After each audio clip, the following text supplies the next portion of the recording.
마테오가 전한 거룩한 복음입니다. 주님 영광 받으소서. 그때의 여자들은 두려우면서도 크게 기뻐하며 서둘러 무덤을 떠나 제자들에게 소식을 전하러 달려갔다. 그런데 갑자기 예수님께서 마주 오시면서 그 여자들에게 평안하냐 하고 말씀하셨다. 그들은 다가가 엎드려 그분의 발을 붙잡고 절하였다. 그때 예수님께서 그들에게 말씀하셨다. 두려워하지 마라. 가서 내 형제들에게 갈릴레아로 가라고 전하여라. 그들은 거기에서 나를 보게 될 것이다. 여자들이 돌아가는 동안에 경비병 몇 사람이 도성 안으로 가서 일어난 일을 모두 수석사제에게 알렸다. 수석사제들은 원로들과 함께 모여 의논한 끝에 군사들에게 많은 돈을 주면서 말하였다. 예수님의 제자들이 밤중에 와서 우리가 잠든 사이에 시체를 훔쳐갔다 하여라. 이 소식이 총독의 귀에 들어가더라도 우리가 그를 설득하여 너희가 걱정할 필요가 없게 해주겠다. 경비병들은 돈을 받고 시킨 대로 하였다. 그리하여 이 말이 오늘날까지도 유다인들 사이에 퍼져 있다. 주님의 말씀입니다. 그리스도님 찬양합니다.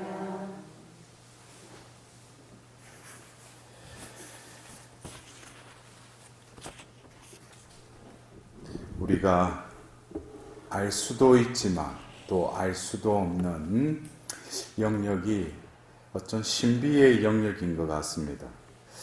우리가 지난 사순시기 또 성삼일 또 우리가 이제 부활 시기가 시작됐는데 이 모든 것이 하나님께서는 올해도 어김없이 우리 가운데 이 파스카의 신비를 이루셨습니다. 이 파스카의 신비, 우리는 건너가다 패스오버리라는 그 파스카 축제일에 예수님께서 파스카 어린 양이 되셔서 바로 우리를 죽음의 세계에서 바로 생명의 나라로 우리를 이렇게 건너가게끔 예수님은 완성하셨죠. 그래서 우리가 부활 때 예수님께서 승리하셨다. 죄와 죽음의 세계를 처이기시고 승리하셨다라고 우리가 말하는 이유도 바로 예수님께서는 이 파스카의 신비를 완성하셨다는 거예요. 근데 우리에게 있어서 이 부활의 신비를 맞이했지만 우리가 지금 또 믿긴 믿어요. 예수님의 부활을 믿어요. 그러나 우리가 믿는다는 것은 결국 삶으로 또 내 존재가 그 부활의 신비에 편성해서 그 은총에 우리가 살아갈 때 진정으로 이 파스카의 신비, 부활의 신비가 우리 가운데 서서히 이루어져 가지 않겠습니까? 근데 어떤 때는 우리가 부활 대축일을 맞이하고 또 부활 성야 때 예수님 부활하셨다. 근데 이건 내 나름대로는 제수요일부터 해서 부활절을 맞이하기 위해서 내 나름대로는 노력했는데 정작 부활 성야 때 또 부활 대축일에 과연 나는 부활의 어떤 그 기쁨, 평화가 내가 느끼고 있는가 지금.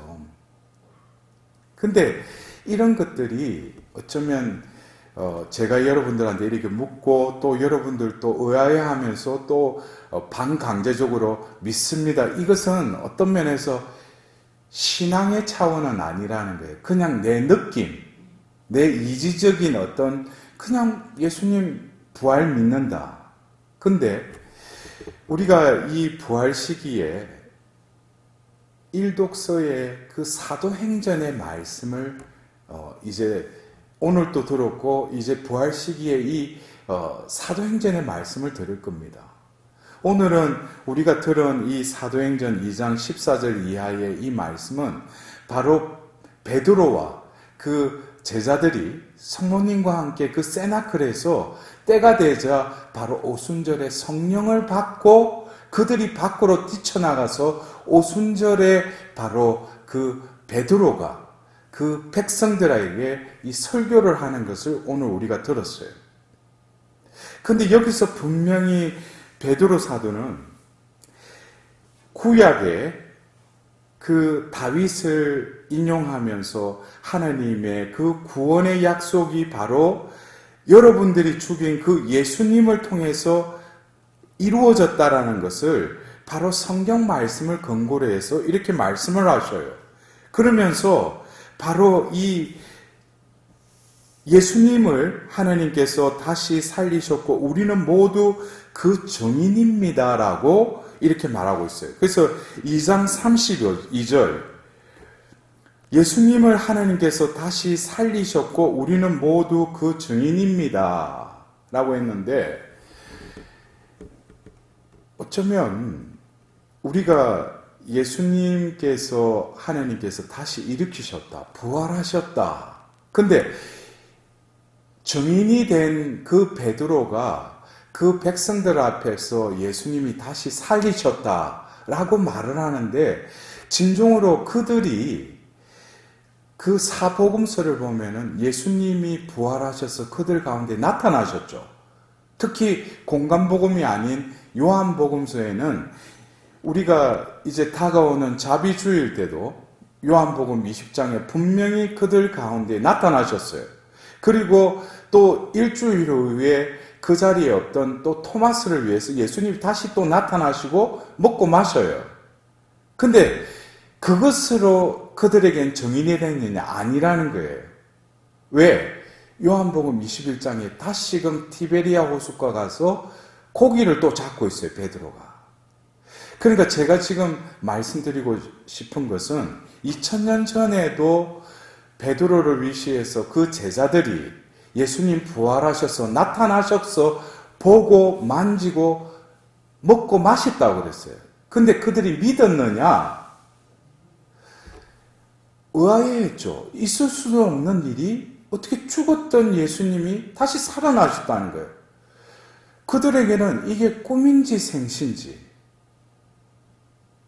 그러나 오늘 이 일독서에 베드로가 그 군중들 앞에서 예수님의 부활을 담대히 증거하고 있어요. 근데 이것이 베드로가 이게 느껴서 자기가 이 확신을 가지고 말하는 것 같습니까? 제가 아까도 말씀드렸듯이 그렇다면은 신앙이라는 게 필요가 없어요. 신앙은 하나님이 우리에게 선물로 주신 겁니다. 그리고 신앙 안에 우리 그리스도교의 가장 핵심은 바로 부활신앙이에요. 그러니까 하나님께서 우리에게 신앙의 선물을 주셨는데 그 신앙의 그 포장지를 뜯고 내용물을 보면은 그 신앙 안에는 바로 부활이 있다는 거예요. 바로 그 모든 것도 하나님이 주셨다는 거예요. 그렇다면은 우리가 오늘 또 그 들은 이 마테오 복음의 이 부활 사건에 대해서 예수님께서 그 여인들에게 나타나서 평안하냐 하자 그들이 깜짝 놀라죠. 근데 이어서 여자들이 두려워하면서도 크게 기뻐하면서 제자들에게 그 소식을 전하러 달려갔다고 그랬어요. 근데 어쩌면 예수님이 부활하셨다, 또 보았다 해서 그들이 부활을 믿었느냐? 그것은 어쩌면 인류의 역사에 있어서 라자로는 죽었지만 소생했지만 때가 되어서 다시 죽었어요. 근데 죽었던 예수가 그들 가운데 나타났다. 이것을 보고 믿는다. 이것은 우리 인간으로서는 뛰어넘을 수 없는 어떤 한계가 있다는 거예요. 아무리 죽었던 사람이 살아났다고 해서 믿는다. 이것은 아직까지 부활의 신비를 받아들일 수 없는 거죠. 왜냐? 생시로는 눈으로는 봤지만 신앙은 바로 하나님이 주셨기 때문에 바로 우리가 믿는다라는 그 믿음, 희망, 사랑도 하느님이 신앙을 통해서 우리에게 주신 것이죠. 그렇다면은 우리가 이 부활 시기에, 여러분도 안 그렇습니까? 우리가 예수님이 2000년 전에도 그 제자들, 그 여인들에게 나타났는데도 그들이 믿었느냐? 믿지 못했어요. 근데 바로 이 베드로가 바로 그 군중들 앞에서 담대히 예수님의 부활을 증거하고 있어요. 근데 이것이 베드로가 믿어서 이렇게 증거하고 있어요? 뭐 때문에 그 베드로가 증거하고 있어요? 어떤 사건이 있었잖아요. 무슨 사건이에요? 성령 강림 사건이죠. 그래서 우리가 요한 1서 5장 6절에 바로 예수님께서는 이 땅에 물과 피를 지니신 인간으로 이 세상에 오셨어요. 근데 그분을 증거하는 또 다른 분이 계셔요. 그분이 바로 성령이시라는 거예요. 이 성령은 진리의 성령이시라는 거예요. 그래서 바로 이 요한일서 5장 8절에 보면은 성령과 물과 피가 그것을 증언합니다 그랬어요. 여러분들, 물과 피도 증거한다는 것은 바로 예수님은 우리와 똑같은 분으로 이 세상에 오셨다라는 거예요. 인성을 취하셨다는 거예요. 근데 예수님이 이 땅에 오셨을 뿐만 아니라 또 죽으셨다가 부활하셨다. 근데 이것은 인간으로서 뛰어넘을 수 없는 한계점이 있다는 거예요. 그래서 우리가 이것과 부활과는 달리 예수님이 그 공생애 중에 그 제자들에게 물어보지 않습니까? 나를 사람들이 누구라고 하더냐? 그러니까 어떤 사람은 예언자라고 하고 세례자 요한이라고 하고 그래 말하는데, 그러면서 그 제자들 너희는 나를 누구라고 하느냐 하자 베드로가 살아계신 하나님의 아들 그리스도이십니다라고 신앙 고백을 하죠. 그러자 예수님께서 이어서 그래요. 베드로야, 너는 복되다. 하늘에 계신 아버지께서 그것을 알려주셨으니 행복하다라고 그래요. 여기서 보면은 당신은 하느님의 아들 그리스도, 살아계신 하느님의 아들 그리스도이십니다 라고 자기의 입으로 고백은 했지만 그 고백을 하도록 어떻게 했다는 거예요? 아버지께서 그것을 알려주셨고 그것을 고백하도록 하신 분도 하느님이시라는 거예요. 그렇다면 우리가 이 부활 시기를 지내면서 이제 우리는 부활 대축일을 맞이했어요. 그리고 바로 부활 시기가 끝나는 이 성령 강림까지 50일이라는 이 시간 동안에 우리는 이 부활 신앙을 다시금 내가 신앙을 가지고 싶어서 내가 믿음을 있다고 해서 이 부활을 믿을 수 있는 게 아니에요. 이건 역시 바로 이제 예수님이 부활하시고 그들과 40일간 지내시고 나서 성천하시고 나서 10일 후에 보내겠다고 하신 그 협조자 성령이 오셨을 때 비로소 때가 되어서 그들 안에 바로 부활의 신앙의 풀이 붙어지는 거예요. 그럴 때 바로 이 베드로와 같이 밖으로 뛰쳐나가서 너희들이 죽인 사람이 바로 하나님 보내신 그리스도이라고 담대히 증거하는 것입니다. 그 증거하는 존재가 바로 누구의? 증인이죠. 그래서 우리가 사도행전 1장 8절에 보면은 성령이 너희에게 오시면 너희는 그 힘을 받아 예루살렘과 온 유다와 사마리아 이 땅 끝에 이르기까지 나의 증인이 될 것이다 그랬어요. 여러분들, 우리가 부활의 기쁜 소식을 전하여라. 이것은 이 신비도 성자 그리스도께서 완성하셨지만 이 부활신앙을 살아가게 하는 분도 하나님의 이미 삼위격으로 우리에게 성부를 계시하시고 성자가 오셔서 그 파스카의 신비를 이루셨을 뿐만 아니라 파스카의 신비를 살아가도록 제3위격인 성령을 보내신다는 거예요. 그래서 우리가 이 부활 시기에 바로 이 사도행전의 말씀을 들으면서 우리들도 뭐예요? 이미 성령을 받았지 않습니까?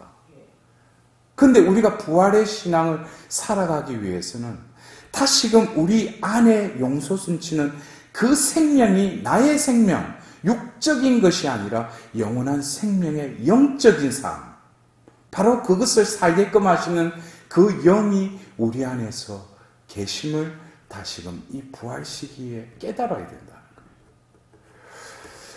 요즘 저는 이 산에 살면서 아침에 일어나서 창문을 열면은 파릇파릇한 이 가지마다 새롭게 돋는 그 새순들과 더불어서 청각적으로 또 보면은 새소리가 베레벨, 그러니까 겨울에 보면 어디로 갔는지, 근데 이제 봄이 되니까 짹짹짹짹 하면서 막 베레벨 새들이 막 합창을 하고 있어요. 그래서 이게 눈으로 보는 거, 듣는 거, 또 마음으로 느끼는 거, 이것이 어쩌면 우리가 부활 성야의 일독서의 창세기의 그 1장의 말씀과 같이 어떤 생명의 향연이 지금 이루어지고 있는 거예요. 그러나 나는 진정으로 이 모든 피조물들은 다시금 하나님의 순응에서 이 부활 시기에 부활의 향연 속에서 우리에게 지저대고 또 그 파릇파릇함을 우리에게 보여주고만, 그 중심에 있는 이 인간이라는 존재, 하나님의 모상의 존재는 얼마만큼 이 부활의 새 생명의 감각을 나는 살아있는 자로서 이걸 느끼고 있는가? 그냥 매일 루틴하게 그냥 지루한 하루, 내가 정해진 스케줄대로 막 왔다 갔다 하고 그냥 하루를 살아가. 분명히 하나님께서는 이 부활 시기에 우리에게 당신의 신비를 드러내고 계셔요.